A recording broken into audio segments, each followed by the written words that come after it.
What?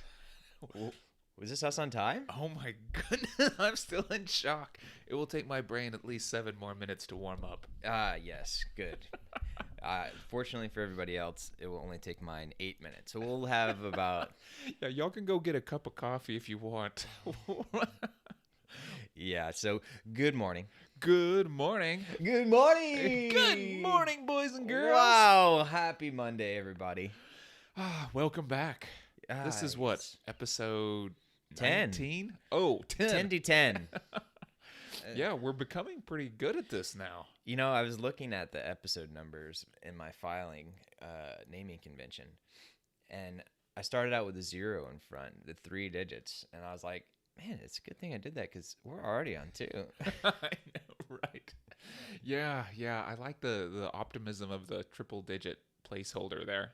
Oh, yeah. Well, that's one benefit of doing it every day is that you know, you're whatever you want to or not, you're moving forward. Yeah. I mean, it is funny when you think about it like that, but a little over a quarter of doing this, like if we could just go in quarters, then we're going to end up with tons of shows, tons of content. Yeah. Which will be great for all of you viewers out there because I know you just can't wait. Can't get enough. Oh, man. I don't know about you, but my mailbox has just been full with people who are just, I need more. Yeah, I've just been relegating everyone to spam. I'm practicing for when we're famous. Oh, good. You got to make sure to keep those boundaries, right?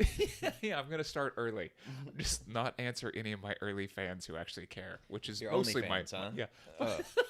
Oh, I'm glad you're about to say my mom. Man, I was right? about to say that. Right as I I'm was so about to say glad. I was like, OnlyFans. nope, my mom is not on OnlyFans.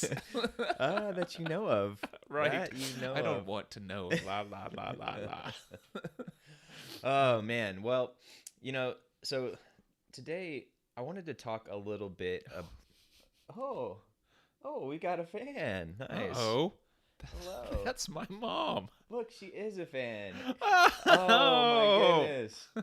Hello. Welcome to the show. We're so glad you made it. You Thanks, can go ahead and Mom. put your OnlyFans link in the chat No, to share with the We're rest of the not group. going to talk about OnlyFans anymore. So I wanted to talk a little bit about friction while doing projects. And, you know, Ooh, yeah. I guess I don't want to over disclose what you're working on at your house unless you're open to share. Oh, no, it's fine Okay, to cool. share, yeah. Yeah. So Ryder is building a shed in the back of his house for murdering people, you know, like Right. Dexter style. Yeah, it's mostly, I had Reed out this weekend to help him. He coated in plastic. Narrowly escaped. Yeah, right. But I'll get him back out eventually. Yes. Just put some candy bars in the middle of the floor, and I don't know. What else? What would attract you, Reed? I'm just you know, curious. That's a good question. Murderers for many, many years have been trying to figure that out. Yeah. They still haven't yet. You're so wily. Yes, but the thing about having a construction project is that pretty much you're always going to run into some sort of friction, right? Oh man, it is always. It's and on multiple fronts, right? Sometimes it's the people you're working with, sometimes it's yourself, right? You create internal friction because what I've also found is there's always a better way. Yeah. And there's always an upgrade available. And like, of course, you're trying to like stay on a budget. And so you get angry when you're not on a budget, but of course you want the upgrade. So yeah, we've been having little frictions there. We've got some subcontractors we're working with, which is also some friction. Yeah. I can only imagine. And, you know, that's one of the reasons why I hadn't bought a house. And I can't remember if I said this little anecdote before, but I kind of always said, like, oh, I don't want a house because I don't want to deal with the upkeep and all of that kind of stuff. And I said, oh, I don't want to buy, like, a really old car because I don't want to always have to be working on it and things like that. So then I bought a 20-year-old RV, which is a car and a house combined. And so there I were kind no of problems, right? No, everything was perfect. Golden indeed. Yeah. So yeah, I can't, you know, completely relate, but I can definitely relate. Yeah. What was the old Fight Club phrase? The things you own end up owning you. That Right. Which sounds is about right. Yeah. I would expect that kind of wisdom from a soap maker. Right. Clean your mouth out. Yeah. No, I do find this kind of fascinating because it is the deal with home ownership and so many other things is that, you know, you get these things because they're cool or you like them or you want some sort of autonomy or freedom. That's a wonderful selling point on the house is that you can do anything you want to this house. And then, of course, there's all these other burdens that come with that autonomy and freedom. So there's this like constant responsibility that shows up, which is something, of course, I've been trying to struggle with lately. Yeah. Yeah. Oh, I lately or yeah? Forever. Okay. Yeah. Just checking in. Well, on I that think one. previously I just didn't care. I just wouldn't put my priorities into it. But now I'm starting to put my priorities into it, and I'm like, oh boy, this is a big project. Yeah, and almost. I mean, don't let me put words in your mouth, but now that you've started to care, it's made it matter more because like you can see the things and you know like, oh, if I just did a little bit. Yes. Yeah. Yes. Yeah, and it starts you down kind of slippery slope of not only creating lists, but then freaking out about how you're going to get your lists done, what the costs are for everything, and it's kind of a cascading avalanche or something. Yeah. Well, I think kind of goes hand in hand with this, the friction and project processes. One, being willing to compromise, and two, being willing to say no to certain things. Right? Yeah. How have you seen that with this, whether it be the shed project or something else that's popped in lately? Oh yeah, no, I think saying no is something that I'm not good at. Let's get that out of the way first. I've always kind of had this idea, and some of my art friends and I had it. We came up with it when we were younger. Just say yes to everything and just see where it takes you. Yeah. And it makes for a very interesting life. You do a lot of cool projects, but it can also make you start getting burnt out and resentful at some point. And then you're not showing up with your best self. So occasionally saying no is great, but I think Reed and I were just touching on this before the show opened this morning, but I'm a bit of a people pleaser as well. So you sort of add that in, and being able to work up the gusto to say no to things. It used to be really hard. I'm getting better at it. What's funny is I tend to get better at it the more sort of burnt out I am, which means that the no's become harsher. Yeah. Oh, That's not good. Yeah, that's a good point. It's like it makes it easier for you, but harder on others, maybe. Yes, yes. Yeah, that's good. So yeah, I similarly have a no issue, but this year has been one of the ones where I've realized like, all right, I've got to prioritize, right? To touch a little bit back on our episode on Friday, let's see how many P's we can remember we had. Procrastination, prioritization, Pouting. What's that? Pouting? Pouting, yes, pouting was And in then there. the last one, the famous one. Well, there's penises. Yes. Penis. I can't remember if it was singular or plural, but it was in there. Peni. Peni. Yeah, I think that's how it was. But yeah, so are there any other big times, whether it be a project that, I mean, I guess one benefit of the shed project is it's largely one you get to control. What about times where there's ones where you haven't had as much control, and how, I guess I'm gonna go ahead and guess it was maybe more frustrating. Yeah, there's been situations. There's also things that come up with work, right? Because work is a fascinating one because you're sort of you put yourself into the job for the stability of the paycheck, and then whenever the boss, whoever that is, and whatever role you're in, has you doing something that you maybe don't want to do or you don't find efficient or whatever else, but you just sort of have to do it anyway to keep doing your quote job, right? Or to maintain the job. I find some of those to be pretty big and pretty difficult to get over. And there is a sort of a balancing beam of acts that go on in my head, right? When somebody requests something that I know they will never use, but it's going to take me, let's say, 30 hours of my time to put it together. And I'm just thinking there's all these other ways and things I should be doing that would be more beneficial and add more value to the company, but this is how you want me to spend my time, right? And this sort of does a short circuit in my head because it's what I want versus what somebody else wants. And this isn't playing the politics of doing a job very well to tell somebody that like what you want isn't valuable because I know better than you. Yes. So I end up just kind of having to bite the bullet sometimes and do these projects I don't want to do. This has happened to me in the art world. This happens to me in a lot of places where I get involved in something and about midway through, I'm like, I want out, but I'm already in. Yeah. And it's just like, for me, usually I just stay the course. So this may be a little triggering for you, Ryder, but I got to see. Have you ever heard the phrase, but Ryder, can you do it that way? Ryder, can you make the logo bigger? Shift it just this way, just a little bit. Yeah, just down 2 pixels. I know that's periwinkle, but can you make it a little more purpley? Yeah, I'm gonna need some corn flour. And yeah, I don't know. Yeah, Where does the corn flour come from? I don't know. People just like come up with things. They're like, one of the fun things about doing design work, which is fascinating, is that whatever you do, somebody has to make a change to it. And there's a guy named Chip Kidd who does a book jacket design. He's got this book out there and he's fantastic. It's actually a really good book about design and sort of the ideas that he goes through to get to this book jacket cover, which is a very unique form of art. Because it's graphic, but it also has to convey information to you. And it's sales. Too, yeah, right? and it's marketing, it's all these things. But he talks about actually doing this fantastic move, which I think about doing a lot, but I seldom do. But he would actually make the whole book jacket design that he thinks is perfect, and then he adds something really ridiculous or stupid on top of it, like, it would be perfectly really nice geometric cover, and then he'd just like throw a huge like star up in the corner that's like a gold star that looks completely out of place, because he knows when he takes it into the client has to find something to correct. Otherwise, they don't think it's their design. So they have to have ownership. Nice. Yeah. And so what he does is they come in and they're like, oh, I love everything. I love except for that star. I really want that star taken off. And he goes, oh, you're so wise. Wow, that is such a great idea. Smart guy. And then he says he just goes back to his office and drinks for 3 days and tells them it'll take 3 days to make the changes. And then he just hands them the jacket he already had designed. So you basically have to program in the feature to take out this sort of picadillo of human nature, which is to always have to touch and offer your insight and be sort of wiser than the designer. Yeah, that's interesting.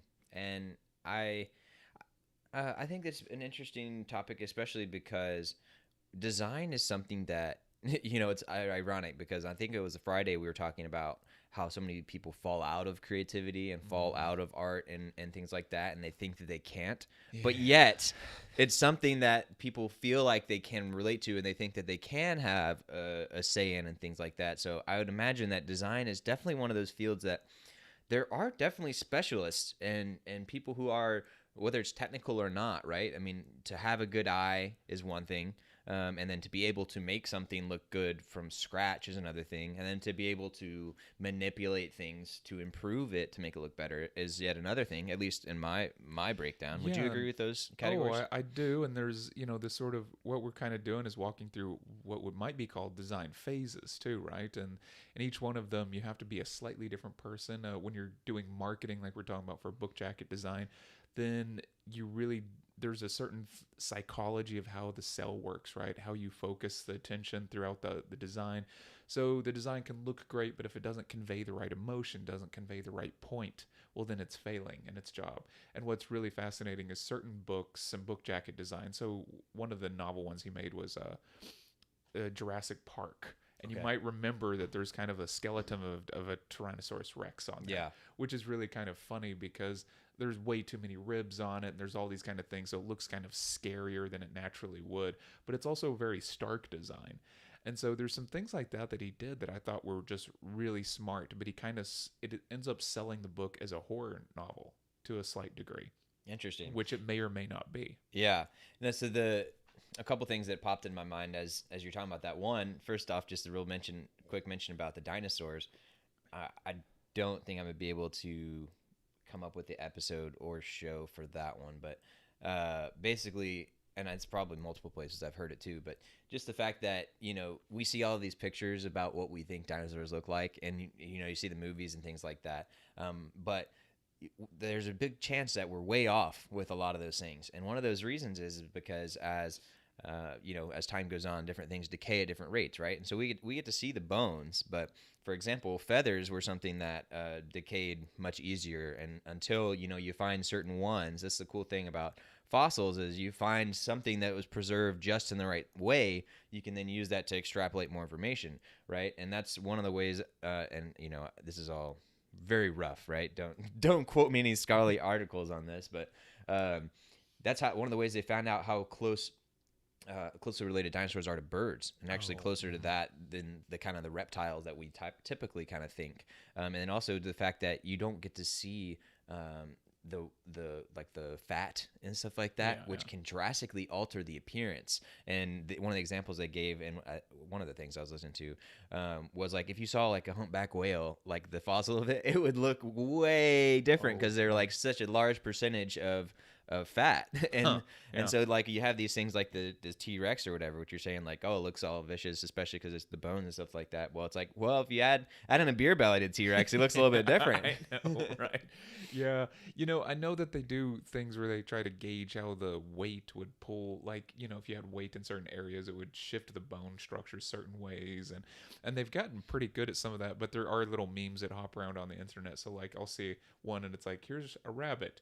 Here's what somebody that looked at the fossil record would make it look like, and of course, it looks like a little zombie rat Yeah. that would kill you. And it's like, yeah. So this is the other thing. Is it could be really funny if the scientists were just back there going like, no, make the things Yeah. bigger, right? And they were Yeah. just having a whole game on us. Oh, and I wish I could remember the name of it. I'm sure if I did some Googling later, I could find it. But yeah, they were talking with a guy or girl whose job it was to draw these dinosaurs, yeah. and they were talking about the transition, especially in the Jurassic Park age, meaning whenever the books and the movies were coming out, and because I mean, especially because again, those pictures were intended to do more than just that, right? I mean, in the case of Jurassic Park, they're intended to sell tickets and drive interest and make things a little scary, all that kind of stuff, right?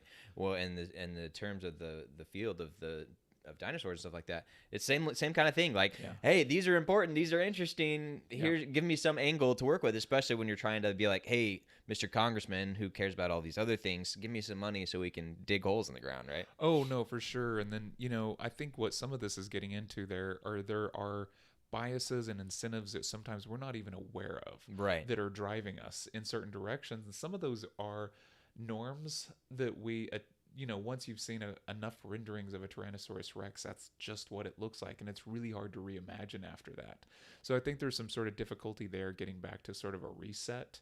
But, it's also, if your incentives are for sales and marketing and keeping your career afloat, to sort of circle all the way back around to these sort of job predicaments that you get in, then sometimes you're just like, well, I don't know what to do here. This is frustrating, but I need to go ahead and be productive within this space. So how do I handle that? And I'm sure you've had similar situations. I mean, there is the entrepreneur thing, but you also had a day job for a while. Did you ever encounter any of these very strange situations that got you kind of frustrated?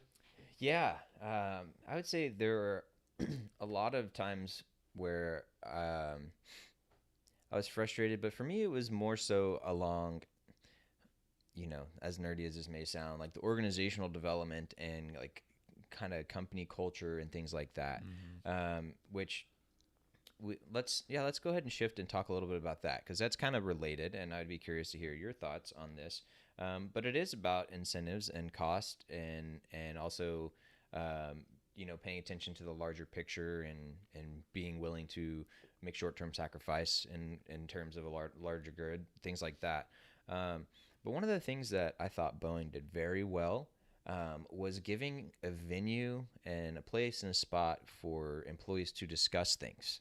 I think they did a great job doing that. And there's like, hey, if you guys, want to come talk about ways to improve this thing, and it's very much like, if there, at least at our site, there were all sorts of things where they were kind of employee organized, like, and some of them were like, hey, these are just areas for us to improve each other, whether that be through some sort of training, could be diversity related, could be, leadership, could be any one of the skills that you want, right?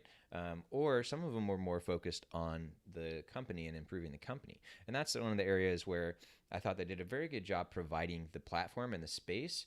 But where they didn't do very good is the follow through, right? Where you come up with all these ideas, you get all of these people here, oh, by the way, all on their own time, like after work or on lunch or whatnot. And you get them in a room and say, hey, tell us everything that's wrong, and tell us the things that could be improved, essentially. And then when it comes time to assigning the money and the people to actually doing the thing, which ties into charge lines and billing time and things like that. I imagine you have a little bit of experience with those kind of things, but there's a lot that comes into play when it comes to those things, because when somebody's paying per hour for a thing, it changes psychologically a lot. Oh yes, yeah. Once again, your incentives are completely shifted when it's not about actually, say, finishing the product or efficiency. I mean, you have incentives either way. And it's kind of funny, if you're not charging by the hour but by the project or by the product, there's also incentives there that can lead to sometimes an inferior product being moved out. Yeah, for sure. So the fact that, the thing that got me the most was like they dangled the carrot Mm-hmm. and then they never let you have it. And Yeah. for Wait, me, you wanted to be heard? yeah, I know, right? What? You thought you had Not just ideas? heard, but then, and then have those ideas Yeah, taken yeah, and done right. something with, right? And that was the thing where and then it was like, man, one, I think it's worse that you did it and didn't follow through than didn't do it at all.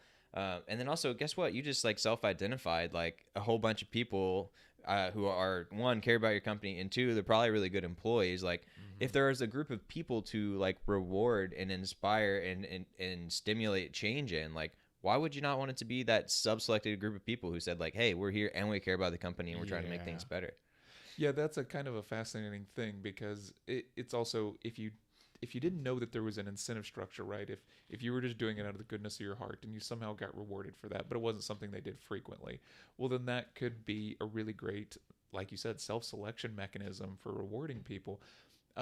It is fascinating at one of the colleges I worked at. Then they had a culture that was very open, but what they would do is just have tons of meetings, and you would have all these meetings, and it was just all the time because they were an open community and they really wanted everyone contributing and participating, wanted to hear everyone's voice.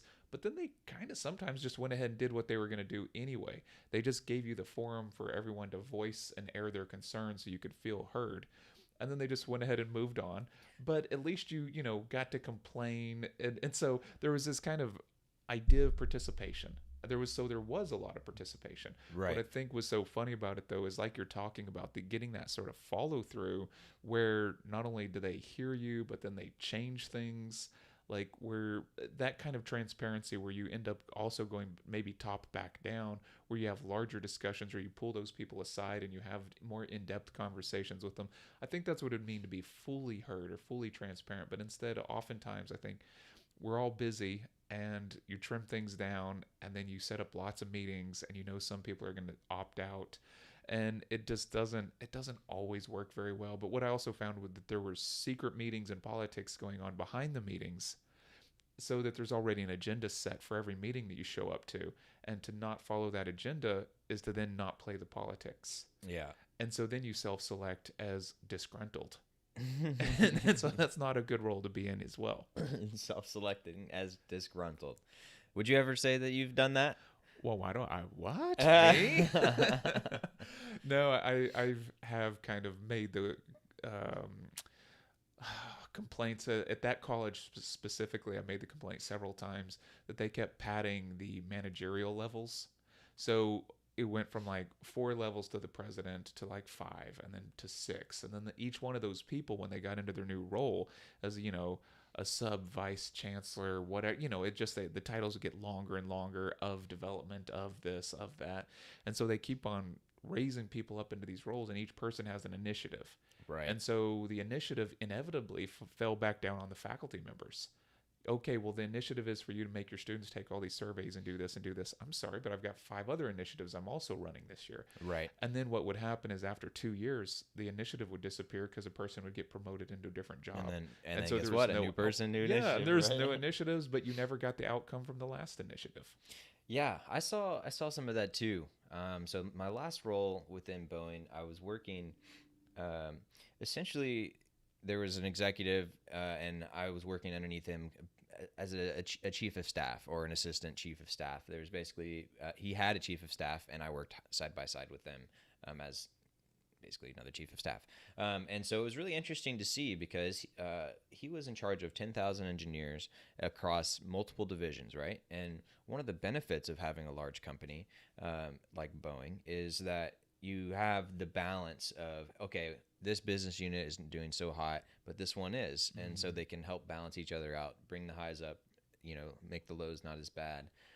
But that can also work against you as well, Yeah, especially when you're working on the scales that Boeing is. I mean, I don't remember off the top of my head, but we're talking, tens of billions of dollars in revenue.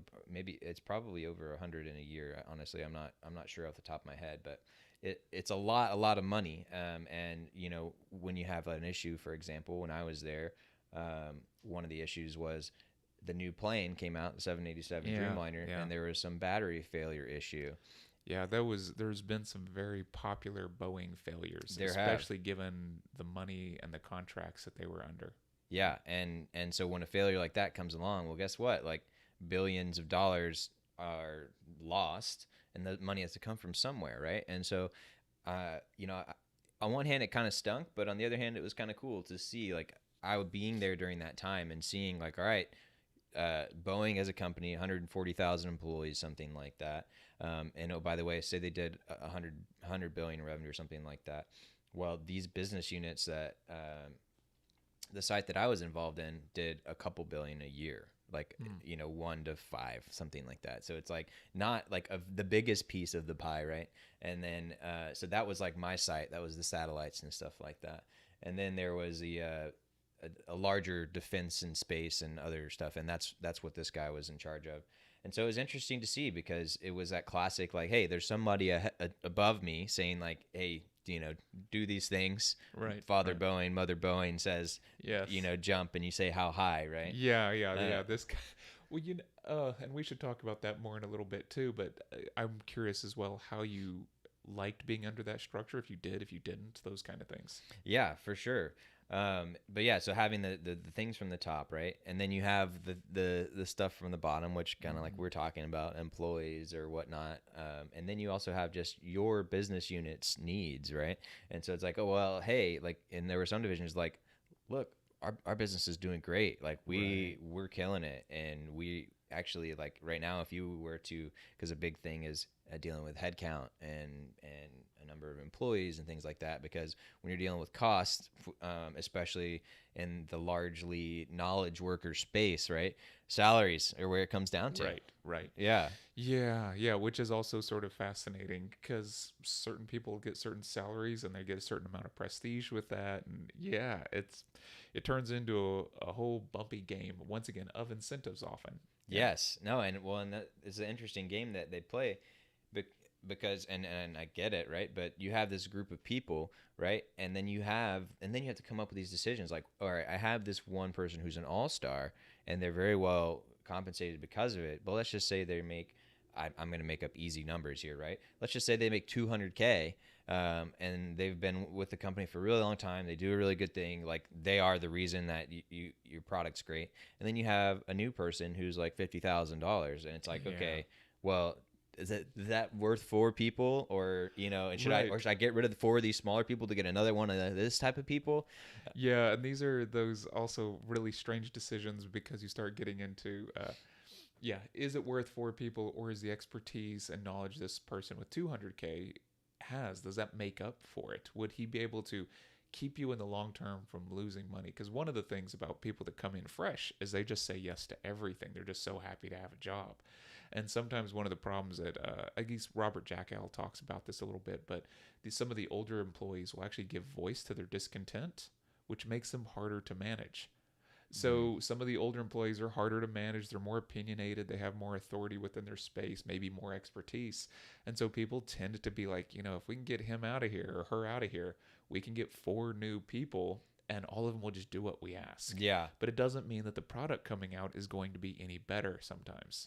Yeah. So for those of you just joining us, we're talking a little bit about kind of the project process and a couple of different things that come up with it. So one, we were talking about the friction that comes up, the issues that happen, how you deal with them. We're also talking a little bit about incentives and how that affects how the project goes, and both between the managers and the what we'll call the stakeholders. Right. And then we're talking a little bit about organizational politics and science, I guess, as well, because you know, whether you realize it or not, how you're a part of the larger system makes a very big difference in who's got what positions and titles and things like that. Like obviously at some companies that's a lot more important than others, but you know, people having jobs and responsibilities and metrics, you know, things that they're measured by. Yeah, these are metrics. No one wants to be measured, right? This is the other thing: is metrics are also a type of incentive, and insofar as that a lot of people can figure out how to game the metrics. And then you can look at the sheet and go, well, they're doing everything they need to be doing, yet there seems to be something missing within their work, right? Yeah. And this is kind of a fascinating thing to see as well. That, I mean, that wasn't a. So you mentioned a couple things that kind of popped stuff in my head, and metrics was definitely one of them because.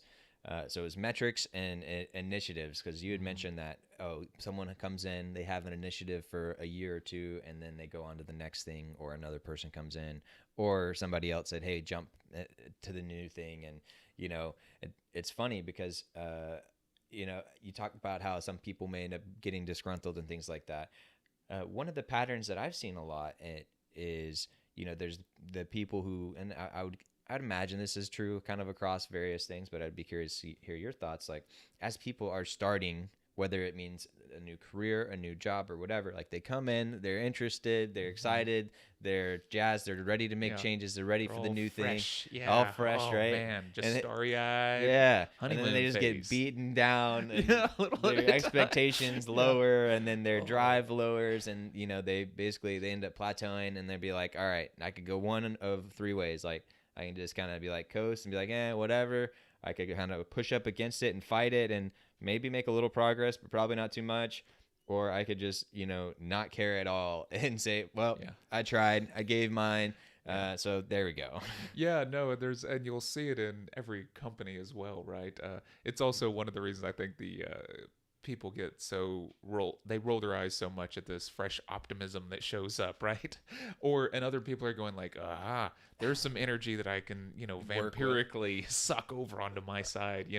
It is kind of funny how it gets almost politically bizarre to sort of watch what happens when a newbie arrives on stage. You'll get underneath somebody's wing and, and all these kind of things, but you can kind of watch it play out. I mean, isn't that the reason that we have the youth, right? Is so that somebody could do the dishes when we were kids and all this. Make his shoes. Yeah. So as the older, wiser people, we can help guide them into doing the dishes better.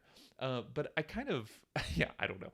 I like all of this kind of conversation around like the newbies that show up and the energy that they bring and all this kind of stuff, because of course, when you're talking about people coming up and plateauing at some point, for me, I have found that I have about 2.5 to 3 years before I sort of hit this point where I feel like I have done all I can do within the company.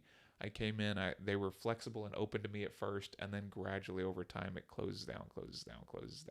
And then the changes that you want to take or want to make actually require greater and greater effort.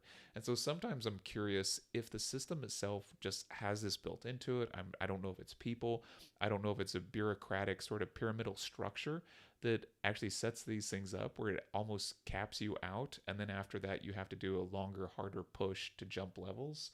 I'm just curious. Yeah. I mean, and the short answer is, I don't know. Right. But I think that it's a little bit of all of those things. I think we fall into certain patterns, and I think once you kind of get some of those ruts, kind of like to use that term we used in the past, like as that company gets into that rut, and guess what? So like with the example of Boeing, well, guess what we see like over the years after that plays out, like, oh, this person goes to this company, this person goes to that company, because that's how it goes, especially I'd argue in the high performer space, if you will, right? Those who can, with somewhat ease, whether it's because they got lucky in their situation or their own doing, right? Separate conversation. But people who are identified as high performers have strong resumes that can go work elsewhere, right? That's what they do. Then they jump around and then they make more money and then they climb the ladder. So it's like, what is their incentives to stay? And the short answer is really not much. And in my mind, that's where the company is missing the thing, because it's like, in my mind, my hypothesis is that the more you invest in your people and the more you encourage that type of stuff, and oh, by the way, I also would say, and the more you fire the not necessarily the lower half, but the quicker you are to fire and less you let people just kind of hang around. Yeah, sort of prune the dead weight off the tree. Yeah. And that's what I think leads to a larger long-term success. And, and there's some companies that do what some would consider like a more cutthroat approach, where it's like every year the bottom 10% or 5% or whatever. I don't think that's the way to do it, at least not on that kind of cadence. Setting up those kind of cadences is, oh man, Talk every about the psychological traps, yes, right? exactly. Well, and it's a psychological trap for everybody, because somebody in that like once you have fired, say, the bottom 10% for 10 years running, right? Then there becomes this thing where there really isn't any more dead weight. You're now Right. artificially creating dead weight out of people who are probably fulfilling their job. Right. It is that one can happen for sure as well. But the other thing was, well, there it goes. Just Oh man, dropped. Hey, yeah. look at that. Yeah, for sure. Well, what better time to make a transition than when your Yeah, brain transitions sure. itself? Yeah, I think our brains were tired talking about that, and I know our listeners were. Yes. So, Yes. I'm just gonna make that up. Why not? So let's talk about Friday, because I don't Yeah, think let's we've do it. referenced what we had on Friday. Well, we said we had the PPPPP, or however many it was. That's what our episode was about. But let's talk about what our challenges or challenge was on Friday. Yeah, we had. Oh, I'm thinking of our personal Our challenge, personal challenge. which was Yeah. to come up with a title for the show. Yes, that is one of the yeah, challenges. yeah, So that was the one I was thinking of. we might as well address that, for our viewers at home. And so we have come up with a name, and some people may be a little bit miffed by it. But I think it's good. I Yeah. like it. Yeah. So the name, at least for now, is TBD. Yes. Something about finding those little holes you can weasel through. That's how you know you're truly creative and meta at the same time, right? Like, yes. you will not pin me down. I will give you a name that is not a name. Yes, exactly. And I was thinking about that too. It's like, well, how meta could we get with this name? Because we could do a lot. But yeah. So TBD, normally known as to be determined. Right. And as I was thinking about it yesterday, I was like, well, our name could even be to be determined. You could come at it at the angle like, every day is to be determined. Well, like yes. you like everyone wakes up and you think you're going to do a thing or go in that rut or that groove Right. or whatnot, but it's up to you to determine what that is, and what you're going to do is to be determined. And then I Yes. also like the aspect of, you got to have a little bit of resolve. So you have to decide to be determined. Oh, yeah, yeah. What are you going to do today? I'm going to be determined. Yes. All day. But I would be lying if I didn't tell you that the first way I thought of TBD was when I thought of the phrase tired but determined. That works for the show pretty well. Yes, Yeah. and especially for right now when we're in the morning. I was like, hey, Yes. we're tired, but we're here and we're determined. It's good. Well, and the more we go with the acronym, sorry, we can just come up with more and more titles for it. We could, possibly change it every week. Exactly. Maybe maybe y'all in the comments section, we can just take requests from the audience. What does TBD actually stand for? Yes, and then, maybe sometimes we'll even be clever enough to somehow tie it into the episode. Oh man. Whether or not we See? do that is still to be determined. TBD. But yeah, so that was one of our challenges from Friday. Another one was, I think it was related to procrastination. Oh yes. Yes, and we were encouraging people to, make a little bit of progress on at least one thing that they have been putting off for a while. Yeah. Did you end up having anything for that or not yet? I did. I actually I have of course my other podcast that I work on that I release much less frequently. Usually a couple of episodes a month, maybe two, right? And so I have been, it's been roughly 3 weeks since I've released anything on there. We're creeping up on 3 weeks at this point. And that podcast is, one more time, with the website. Yeah, Let Us Think About It. And you can find it at letusthinkaboutit.com. All right. Yeah. The amateur hour. Yeah, it's me just talking about ideas and books that I read and things like that. And this latest one was partially sort of sparked from the conversations Reed and I have been having. A lot of it is about habits and self-optimization. And so this is going to sort of be a 4-part series that I'm jumping into now. So I've outlined all 4 parts, but I, for some reason in the last week, haven't got myself around to actually sitting down to record any of them. So I made a checklist for myself. and basically mapped out what my Sunday would look like to force me to get into the studio and start recording. Then did it work? It did work. I ended up recording it and it went pretty quickly, and I'm like halfway through the editing process now, so I might even have it out like later today or tomorrow. Nice. Well, Yeah. congratulations. That's good. Yeah, and by the way, whether you're here with us live or you're joining afterwards, we'd love to see what challenges you guys either have or you've already made progress on. So make sure to include that in the comments down below. And for me, my procrastination thing was hanging up curtains. Oh, yeah? Yes, and it was when I was hanging up these curtains when I came up with the name Tired But Determined. Yeah, because it was about let's see, 11 o'clock last night when I was going to tweak some of the things in that. No minute like the last minute. No minute like the last minute. Yeah. So we were. So first we had the vertical blinds, which I may have brought these up before, but the worst invention mankind's ever made. So the first step was taking those blinds out, which we did perfectly successfully, and then we took off the little bar in the top, and then I went to go hang the curtain rod, and I realized our curtains were about 12 inches too short. Oh man. So what you didn't just like stack some Amazon boxes at the bottom to block the light? We just called it the Lincoln window. And Lincoln gets to lay there. Yeah. By the way, for those of you that don't know, Lincoln is their amazingly furry dog. Yeah, it is. He's not, Abraham Lincoln back from the dead. Unfortunately, that would be interesting. Just hanging around the house. Yes. Did you ever see the film Abraham Lincoln, like Zombie Slayer? Or something? No, I did not. Oh, but yeah, I remember seeing the the preview or whatever. Right. I think I sat through the whole movie. Oh my. Did you come up with that movie? No, but I wish I did. Okay. Like this is one of those ideas that I have, and I'm just like, no, that'll never work. Yeah, that will never work. And then someone does it anyways, and they make $1 billion on it. I've got so many of these good ideas, Reed. We should start going to the movie producing business. I think that's a good next step for us. I would agree. I would agree. Well, so let's jump back to the the project process and dealing with that friction and trouble that come up, right? So that's, for example, with me when I was hanging my curtains, I figured out, oh, well, these aren't the right height. And fortunately for me, I'm the kind to measure before hanging things up.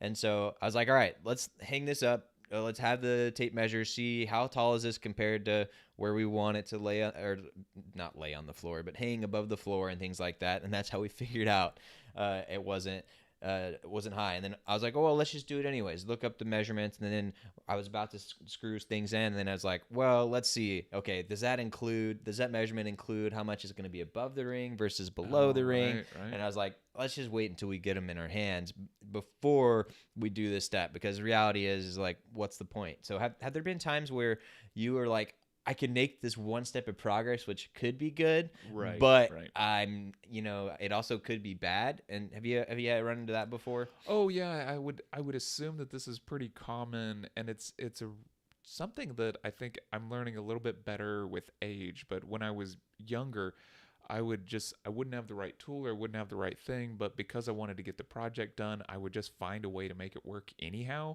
And usually that meant that the solution wasn't optimal, and maybe the thing would break or whatever else, or because I didn't want to go and make one more trip to Lowe's or Home Depot, then I wouldn't do it properly. And then this always ends up creating more hardships in the future.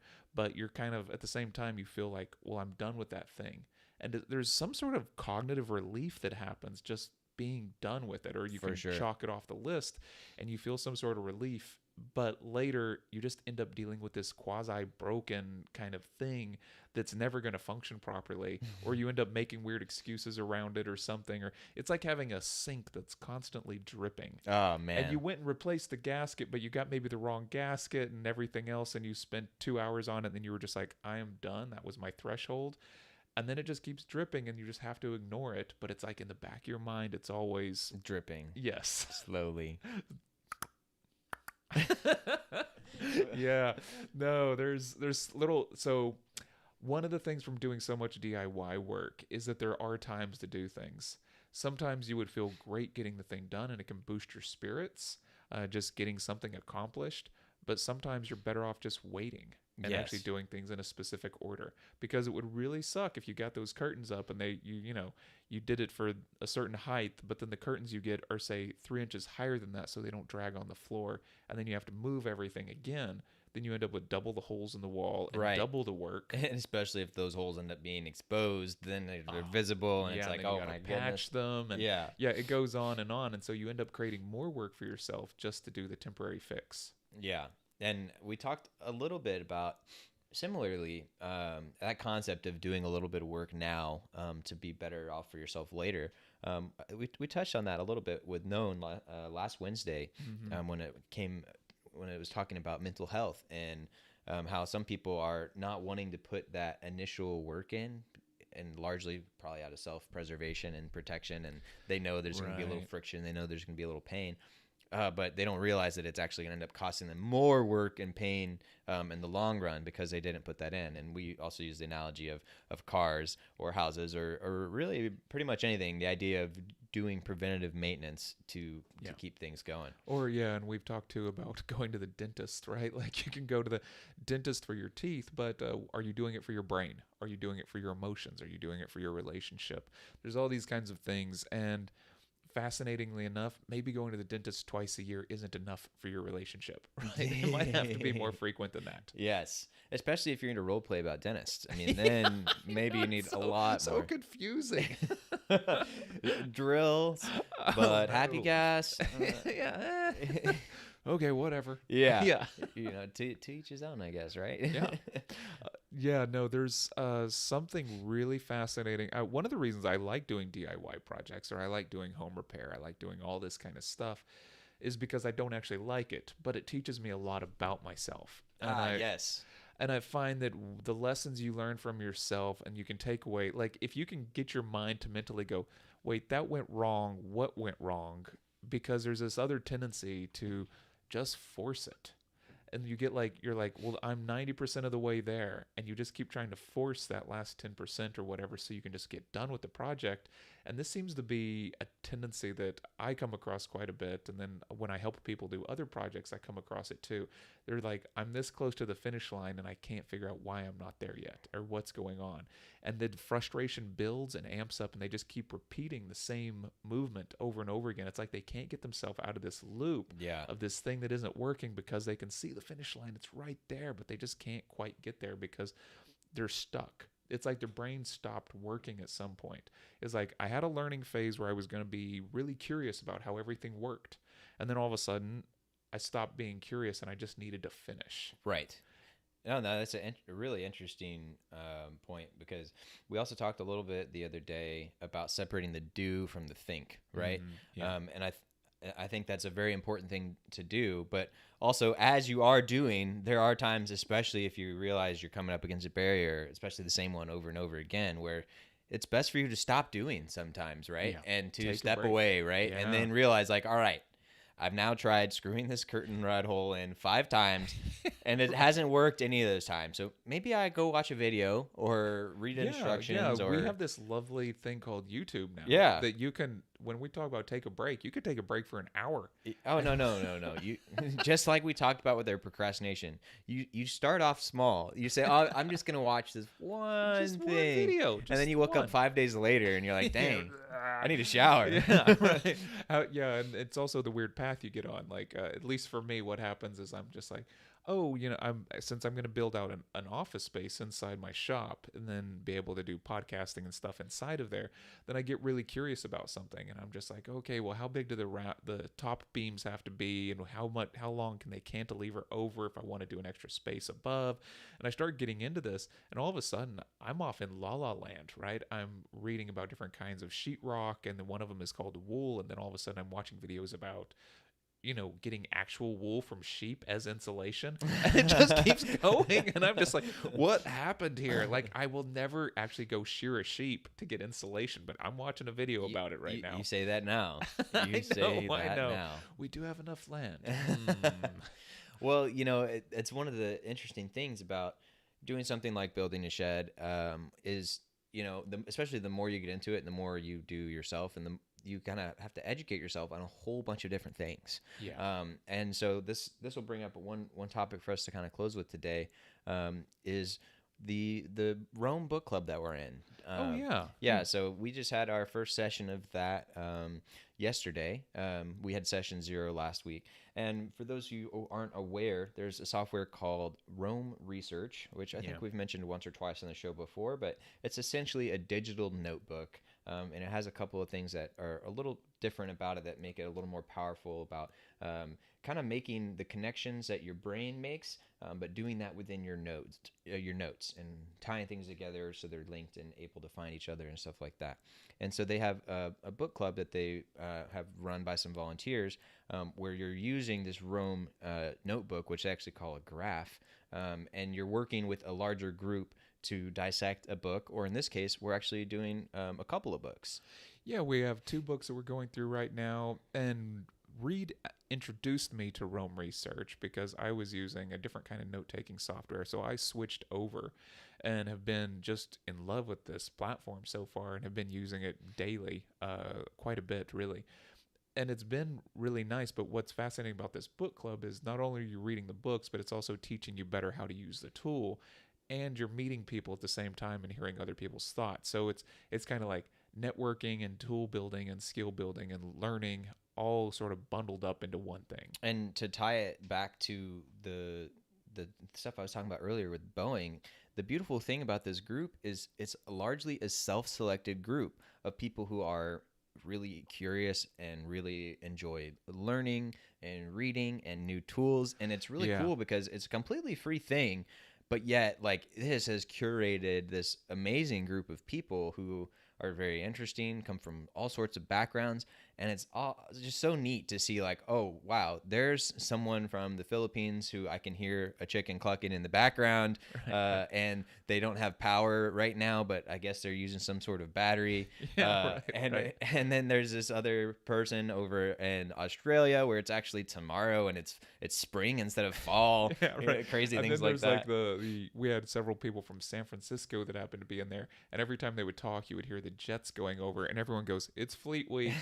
It was kind of nice. And the discussions are good. What I was sort of blown away with during the first book club that we did was how intelligent and driven these people were. And I was just like, man, this is great. Yeah. Like, and all ages too, by the way. just Like some across the people who board. are, late teens or young 20s. And then I had a lady in my small group who's 76. Yeah. And it's just like, that is really cool in my mind, especially, not only no offense to people that are old, right? But when you're that old, you're not as well versed with technology of today in general. So it's like, man, you're still going, you're still at it, and you're using a tool like this is really cool. But the topic I wanted to talk about with this, one of the key focuses for this book club is talking about the concept of being a generalist versus a specialist. And one little thing that I kind of noticed that was coming up so there's a larger group discussion, which I think there were maybe about somewhere between 50 and 100 people. And then there's some smaller group discussions where you have breakouts after that, which is more like 5 to 10. And there was this trend to seem like everyone seemed to identify as a generalist. Yeah, I thought it was really funny. Everyone in our group did too. Well, we had one guy that was a specialist, but even after declaring himself a specialist in this very niche form of law, then he went on to talk about all these other things he did. And so he was a generalist in his life, but a specialist in his work. And I found that to be sort of interesting, that it was almost like the platform itself is selecting for these kinds of people. Or maybe we're all just generalists. Yes. Like, it's so strange to think about. I first started to think the same thing you did, which was, maybe we're all just self-selected and this is that type of thing. But then I started to lean more towards the other one, which is, no, I think everyone is a generalist. And I think really that was one of the things that probably should have been done a little better, was defining what does it mean to be a generalist versus a specialist, it's right? so funny you say that, because that was the first comment that somebody made in our group, is define what a generalist is, define what a specialist is. And oh my goodness, then it went on, because it's very hard to actually figure out what those terms sort of mean. And all of us ended up just being like, I think we're all generalists.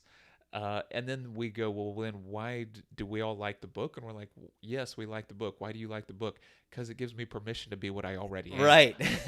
That was a very common theme for a lot of people in our group, and the smart people they were. A lot of people were like, "Hey, I'm pretty sure I'm very biased reading this book because it's telling me I can do all the things that I want to do." And they're also concerned that the author himself was falling victim to the same trap. Right? It's just like, oh, and this kind of gets into the causation versus correlation, or causation versus just kind of, I don't know, cherry picking different stories. But basically, some people were arguing, oh, he chose these stories to tell his story, right? Yeah, no, he really did, and it's funny because when you go looking for something, you're gonna find it. Like if you decide that all cars on the road are, there's an overabundance of green cars, you will find green cars everywhere. It's whatever you start looking for, that's what your brain will sort of fixate on, and you'll find it. So he's got all these great stories about being a generalist and how amazing they are and everything else. Throughout the book, there's lots of anecdotes. And what we did this time for the book club that was kind of new to me is not doing an in-depth reading, but doing we basically this week we just sort of skimmed the book, Right. and it's an inspectional reading. And what was sort of fun about that is we all just had these vague intuitions about things. So when we show up in the book club, everyone's got vague intuitions, and we're all saying, well, I kind of read this one part a little bit, and this is what I was feeling from it, right? This was the gist of it in my brain. Yeah. And so it was fascinating because we never had to drill down into details, really. We just stayed at that top generalist level for our own reading of it. We didn't even get down into the specialization. And that was an interesting thing, and the term is called inspectional reading, and that whole skimming, which was introduced to at least me through the previous book in that book club, which was called How to Read a Book. Yeah, right? How to Read a Book. And the book before that was How to Take Smart Notes. Yeah, so it gets a little bit meta in this book club, that's for sure. Yeah. But yeah, doing that inspectional reading, I thought was a really big shift, at least for me. And I heard similar things from other people in the group where it's like, it was kind of hard for me to not just start reading for completion, reading for analysis. It is a completely different experience to just go through quickly and just try and do that top level thing. And the book How to Read a Book was arguing like that is the first step, or one of the first steps you should do, is go do that top level thing, because guess what? Not everything's worth you reading. Yeah, that's what was funny about this is I went through and did the sort of daily prompts for the book club and came up with a one sentence for every chapter. Like, well, this is what I think this chapter is teaching. And now I feel like I've got, like, let's say 80% out of the book that I need to get. I don't have the precise examples, but I think I have most of the concepts grasped loosely. Right. And that's probably a delusion, but at the same time, it feels like I read the book. Yeah. Well, one nice thing about it is now you have that kind of your arms around the topic, right? Yes. And you don't know all of it, right? But you kind of know the bounds, right? And so similarly with your shed project or any kind of project, that's one thing that is kind of encouraged, is like, hey, look at the entire scope, see how things are going to play out, see how certain concepts or certain tasks tie together and what may depend on the other thing. So that way you can make sure you're focusing on the things that you need to focus on. And also you can recognize maybe, oh, these are some areas where I'm going to need to do a lot of work. For sure. Or I don't know anything around, my sheep insulation or what have you. Right. Well, and it comes back to even mapping out these podcasts that I do, or writing an article or writing an art review, is there's all these kind of interesting things. You think you can just sit down and start, but that's this other weird delusion. And I know that we've been taught in school to do things like make an outline, but almost no one seems to do it. Yep. There's all these tips and tricks and tools that we have given to us throughout our lives, and most of us just ignore it, and we just plow on ahead the way we always do something. And I'm kind of curious about that instinct that we just keep moving forward just bullheadedly. Yeah. Well, we talked last week, both Wednesday and probably the rest of the week as well, about how as we're going through life, we load different operating systems on ourselves, yes. As if we are a computer. We're loading different software every time we learn things, right?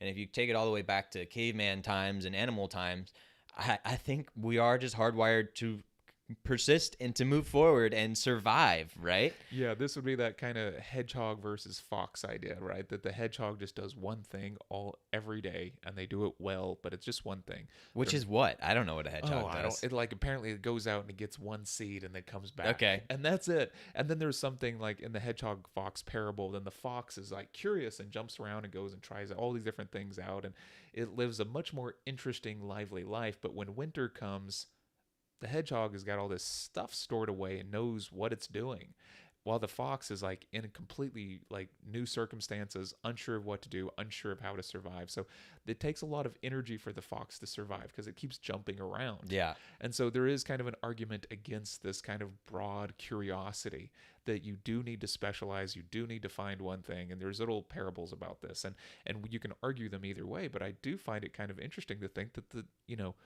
our narrative for a society is you need to hyper specialize. At least most of us feel that way.